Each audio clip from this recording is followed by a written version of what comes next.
السلام علیکم پیارے بچوں، آج ہم آپ کے لیے لے کر آئے ہیں ایک نئی کہانی جس کا نام ہے گاؤں کا منظر۔ ایک چھوٹے سے گاؤں میں چنٹو نام کا ایک ننھا بچہ رہتا تھا، شرارتی، نڈر اور تجسس سے بھرا ہوا۔ چنٹو دوستوں سے ارے سنو، آج ہم قلعے کی طرف چلتے ہیں، سنا ہے وہاں کچھ چھپا ہوا ہے۔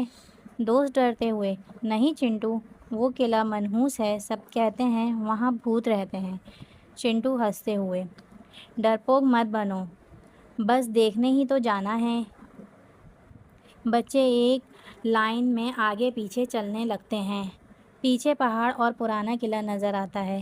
چنٹو اور اس کے دو دوست منو اور گولو چھپتے چھپاتے قلعے کی طرف چل پڑتے ہیں۔ گولو: یہ جگہ تو بہت ہی سنسان ہے، چپ چاپ سا ماحول ہے۔ منو: مجھے تو بہت عجیب سی ہی آوازیں سنائی دے رہی ہیں، ہلکی سی دھیمی سرگوشی، واپسی چلے جاؤ۔ قلعے کے پاس آ کر ایک بھاری لکڑی کا دروازہ نظر آتا ہے۔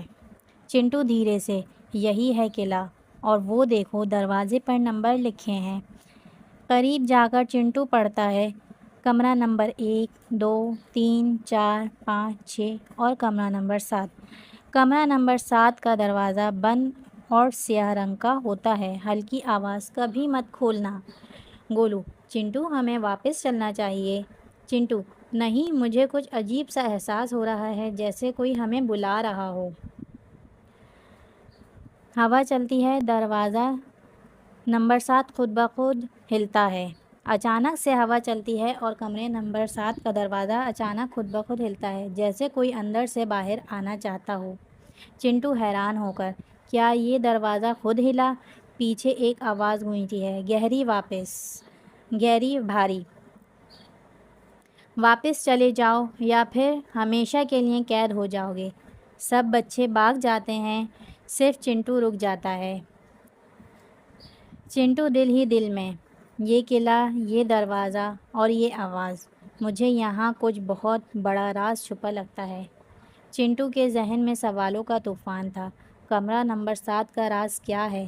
دروازہ کیوں ہلا اور وہ آواز کس کی تھی؟ یہ جاننے کے لیے دیکھتے رہیے جادو کا کمرہ نمبر 7۔ اگلی قسط میں جلد آ رہا ہے۔ پیارے بچوں، اگر آپ کو ویڈیو اچھی لگے تو چینل کو شیئر اور لائک اور سبسکرائب ضرور کریں۔